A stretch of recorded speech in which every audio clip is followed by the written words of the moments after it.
Good morning, everybody. Let's go again. Good morning, everybody.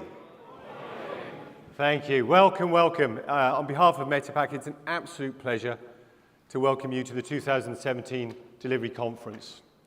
I'm just going to provide a short introduction and take you through the day and the lineup. First of all, a few figures about peak 2017.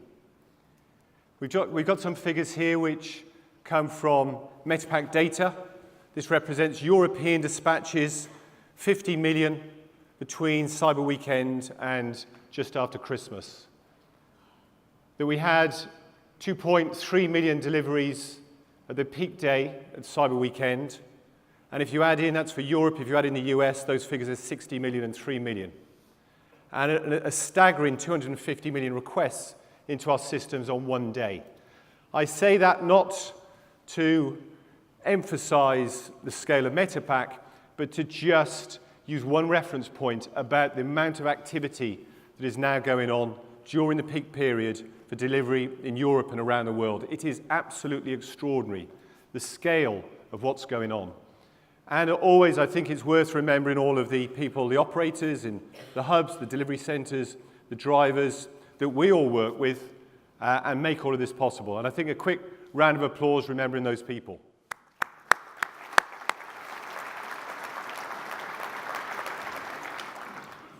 Looking at the shape of peak 2017 compared with the previous 2 years, you can see there a period which comes from September, again through to mid-January.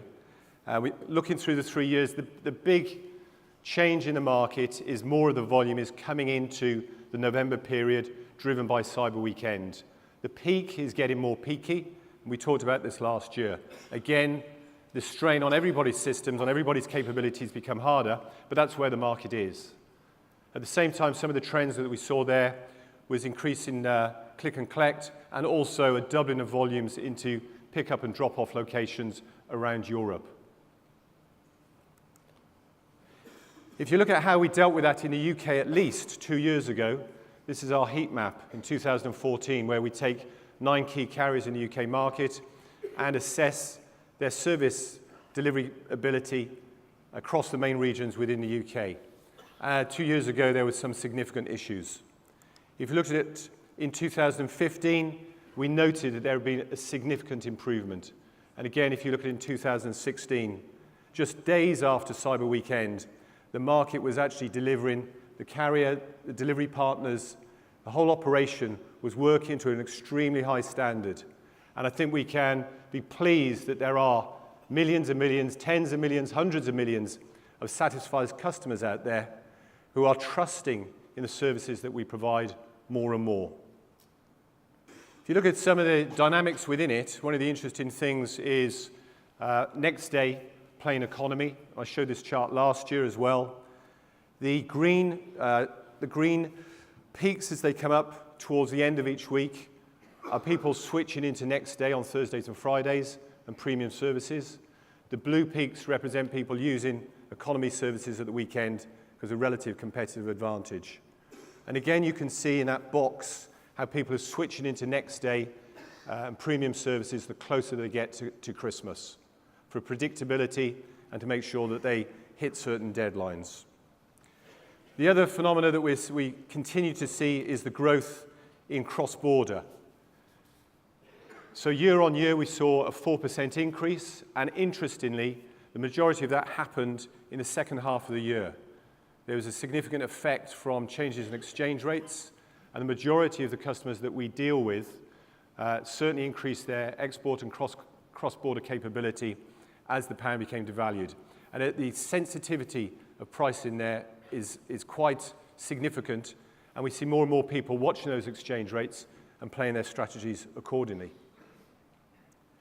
That question, though, of cross-border, of course, brings into question another issue which is looming on the horizon, and that's the question of Brexit.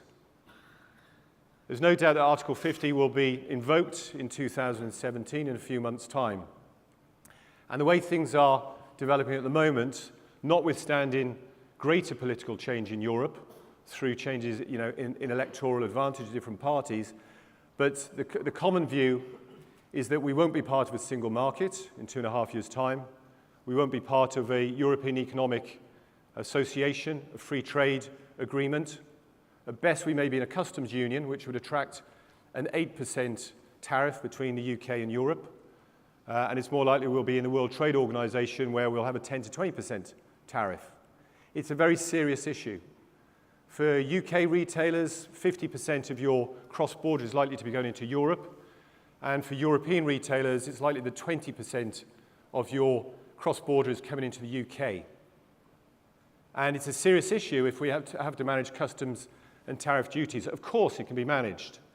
Metapack, amongst others, and including many carrier and delivery partners, are helping retailers and brands to export around the world into many of the more difficult markets. A lot of the BRICS markets operate with relatively low de minimis, i.e. the level under which you can export without attracting customs and duty.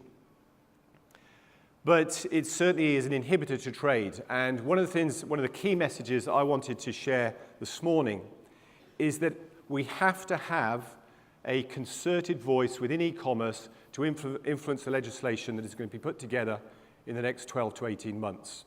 We have to have a de minimis that operates between the UK and Europe that allows e-commerce to continue to operate in a borderless fashion. At the moment, the de minimis into Europe is 22 euros. In many other advanced economies, it's 200, 500, the equivalent of 1,000 euros. There's been some work in the last couple of years by University of Lausanne suggesting 80 euros as de minimis. We have to, I think, put a case for 500. So Metapack wrote a white paper soon after the Brexit vote, and we are already working with some large retailers to try and influence government to institute a de minimis with Europe for e-commerce. And anybody who is interested to join us in that, please do contact us, because I do think there's a need for, as I said, a single voice to influence this. It will become an absolutely critical issue.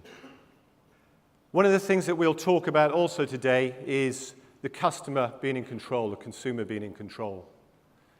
And I don't think this is any news to anyone.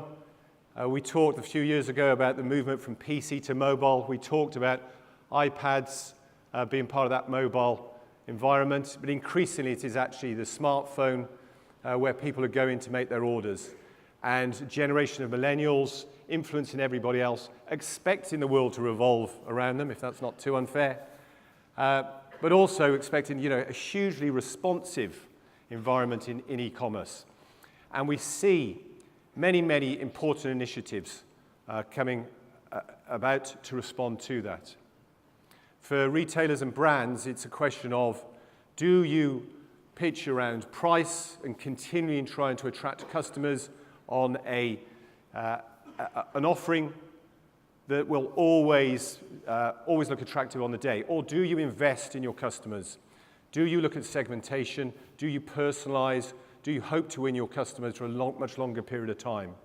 For us, a critical part of that is delivery options, and for all of the brilliant initiatives which are taking place across Europe around more specific delivery slots, around better pick-up and drop-off points, about a greater integration with the retail estate. Now, that is all exactly appropriate given the circumstances, but there's something, I believe, something additionally that we need to do. And the irony is, in order to respond to the individuals and the increasing power of the individual consumer, we do actually need to work together. We met with some colleagues last night and we talked about this, the need for collaboration between retailers and brands, third-party logistics companies, and all of our delivery partners. Around technology, because we are all dependent on an increasingly integrated technology platform. Not just systems like Metapack, but carriers, retailers, brands, 3PLs, all of those systems are meshing together closer and closer to provide an adequate response to the customer. Similarly with data, for personalization, to understand what individual customers' needs, and as artificial intelligence, Alexa, and all of these things push the market forward ever rapidly. So we have to work together to be able to respond. And then I think The other area is about the physical infrastructure. And I'd emphasize this because I think this is a clear example of how there can be greater collaboration between people. And the theme here really is about moving from closed to open systems. So if you take Doddle in the UK, an example of a platform that is inviting all delivery partners to participate. Paul from Asda will talk later about Asda to You. Again, an initiative to try and bring other retailers in. Bertrand will talk later about Sainsbury's and Argos, who also work with eBay. So increasing the ecosystem. And similarly, very exciting, we'll hear from Neil Ashworth later, Collect Plus, which is opening up its network so that it's no longer a proprietary network for Yodel, but will also work with other carriers and delivery partners. I do think that this is an absolutely key message for all of us across Europe and around the world, that this level of collaboration is needed in order to respond to the increasing demands of individual consumers. A particular example is John Lewis. So John Lewis have opened up something called DICE, and here you can see that they have 3 hubs now where they have their own systems and operations going into those hubs, but they also have shared user operations which can be used particularly at peak where there may be restricted capacity in other areas, and John Lewis can offer additional capacity. And they have Go, Whistles, Mint Velvet, third parties who are actually using those John Lewis facilities. So it really is a paradigm shift, and we have to think of it not only in the physical world, but also in data and technology. Okay, just now going on to the program that we've got ahead of us today. We're going to just to have a look at our speakers, the themes around international and cross-border. As I said, growing increasingly fast, brand and customer experience, and customer in control, and returns, which goes again to the idea that there are many retailers there now looking after the lifetime value of their customers and thinking, how do I keep those customers satisfied, not only through the brand and retail offering, not only through my price mix service proposition and my delivery, but also right the way through for returns and the whole cycle of a purchase. We have, I think, you'll agree, a very exciting rostrum of speakers. So in a minute, I'm going to have the pleasure of inviting Brody Brewer, who is the Group Managing Director of Accenture, followed by Bertrand Bodson from Sainsbury's and David Schroeder from Zalando. We will then break up after the first break, where there's an opportunity to look at, visit and talk to all those people who are exhibiting in the floor above. This room will divide, as we've done in the past, into 2 different streams, and we will talk both about retail and e-commerce more generally, and in particular about the delivery area. And in the first session, we will have 10 key speakers from 10 of the key delivery partners, both in here and also in the Solution Theatre, which is through the doors on the left. So in e-commerce and customer experience, we'll hear from Adidas, M&S, Wix, Doddle, and John Lewis. From the carriers, DPD, On the Dot, Ampost, Royal Mail, Hermes, and Solution Theatre, Yodel, Aramex, B2C, BJS Home Delivery, and Collect Plus. After the break, which responded to people's requests at lunchtime, is actually an hour and a half, so it's a significant period of time. But again, it's allowed people to network and to go around all of the exhibitors and stands and talk to our sponsors. We then come back with returns with Asda to You, Doc Data, and Cycleon, covering European solutions, UK and European. And on international cross-border, we're delighted to welcome Alibaba and also to DHL e-commerce.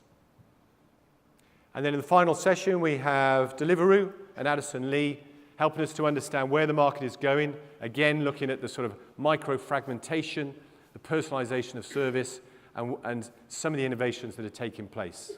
And then finally, I hope you'll agree we saved some of the best for last, and there'll be an interview with Carol Kane, who is the joint CEO of Boohoo.com. Boohoo.com, who I'm sure all of you are aware of, a company which is in many ways replicating the success of an ASOS. They may not just want that comparison. They're grown at a phenomenal rate and breaking all sorts of records. So we look forward to speaking to Carol later. Please, if you can go on to the App Store download the Delivery Conference app. It will give you all the information you need. I believe the Wi-Fi is strong here, possibly compared with previous years. So do download the app and get all the information that you need, the background on all the speakers and so forth. Okay, so finally what I'd like to do is just to thank the people who have supported us today and through the year. Our gold sponsors, you can see there, our platinum sponsors, and in particular diamond sponsors. So Royal Mail, Ampost from Ireland, City Sprint, On the Dot, DPD, and Hermes. Thank you very much, everybody, for your support. And similarly, our silver sponsors, theatre event, and media partners. All of this event is for the industry. We unfortunately have to charge for people now in non-retail, but this is open to retailers. It's a retailer and brand forum, and we hope you have a very productive day. The theme for our conference is Future Now, and as you all appreciate, there is a huge amount of change going on. What we want to do today is allow you to take a recce, take stock on everything that's going on in the market around Europe and around the world so that you can actually develop your plans for 2017, inevitably start preparing for the peak, but also to introduce new options for your customers, new initiatives to get an ever enriched delivery. So, I thank you very much, and I have great pleasure now in introducing Brodie from Accenture, who's now going to take us through a lot of insight, analysis, and market background. Thanks, Brodie.